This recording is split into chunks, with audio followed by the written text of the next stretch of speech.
Okay, lesson 3 on functions, and this is the second part of function notation. And we're going to look at graphing a function.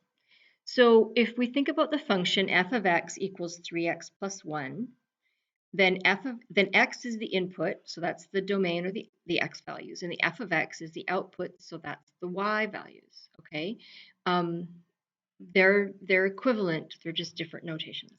Okay. So this is to use a graphing calculator. Now we're not going to use it. We don't have graphing calculators. So I'm just going to cross that out.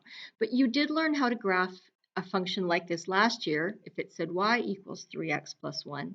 And that is that you make a table of values. So there's my x and there's my f of x, which remember f of x is just y.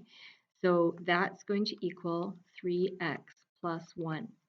So I'm going to start with -2.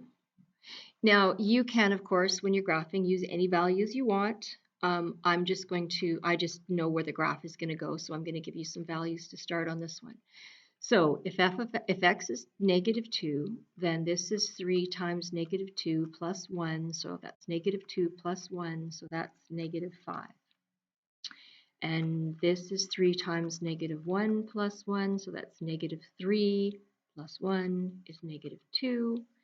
And this is 3 times 0 plus 1. So 3 times 0 is 0 plus 1 is 1. And then 3 times 1 is 3 plus 1 is 4. So let's graph those. I'm just going to put, since we go from 4 to 5 on the y-axis, 4 to -5 rather, I'm going to just, let's call that 2, call that 4, okay? Sort of like that. Those are 2s, that's 4, there's 2, that's 4. So I've got a -2, -5 would be about here. So that's -2, -5. And -1, -2 would be here, -1, -2. And then 0, 1 there. And 1, 4 would be about there. That's 1, 4. Okay, and can I draw a line through that? Yes, I can, because I could have picked any value. I could have picked 0.00013, and it would give me an x value, and it would land on this graph. Please, you are expected to use a ruler. Well, when you're graphing it on a grid, I expect it to be pretty accurate, right? And then we put arrows at the ends of this to signify that it goes forever and ever and ever and ever. Okay. Okay, next part. In each case, express the relation given in function notation as an equation in 2 variables. That sounds so complicated, but remember, f of x equals y. So this just means write this as y equals 7x minus 23. And this is y equals t squared minus 2t plus 35. Or, you could use any other variable you want, but we usually go for the x and y. And then this one says express y equals 11x minus 15 in function notation. Well, f of x is y, so this becomes f of x equals 11x minus 15. Or you could do w of x equals 11x minus 15, because they didn't specifically tell you what to name your function. That's all fine, okay? The graph of the function defined by y equals f of x has equation y equals 4 minus 3x. So write that in function notation. Well, now they told us to use the f, so we got to use the f. So f of x equals 4 minus 3x, okay? And one more example, and then we're done this lesson. So the graph of this function is shown. Find f of 5.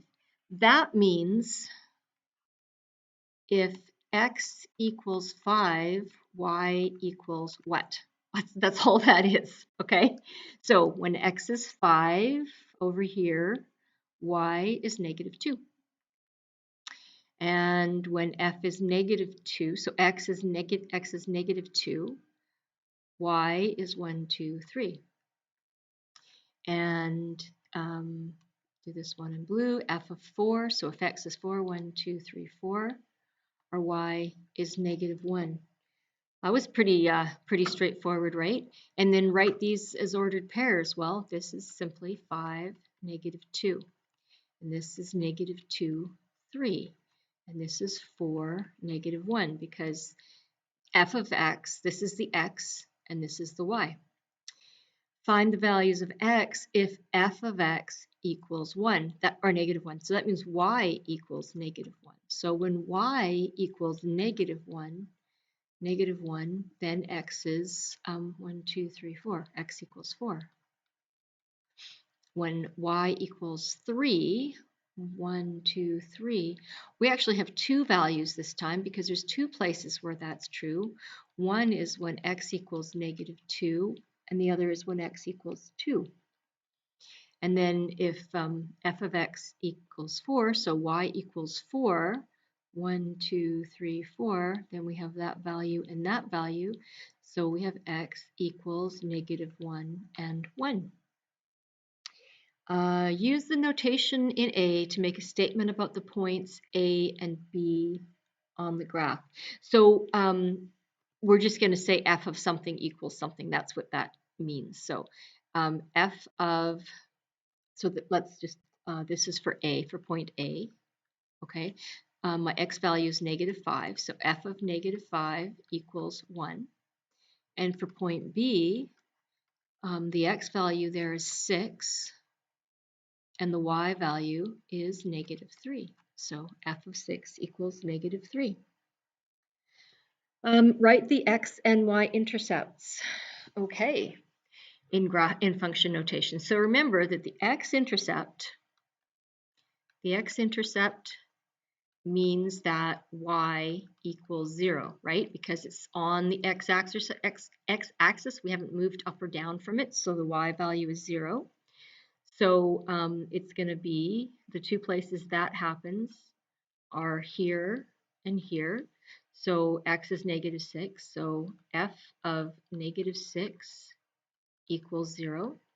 And the other one is here, 1, 2, 3, where x is 3. So f of 3 equals 0.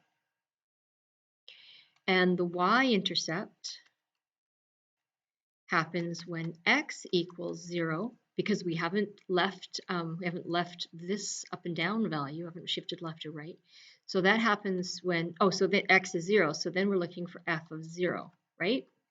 And that equals 5. The y value then is 5. Okay, so really the big message here is that f of x is the same thing as y. Okay, that's why I have that little spinny thing. Okay, remember that?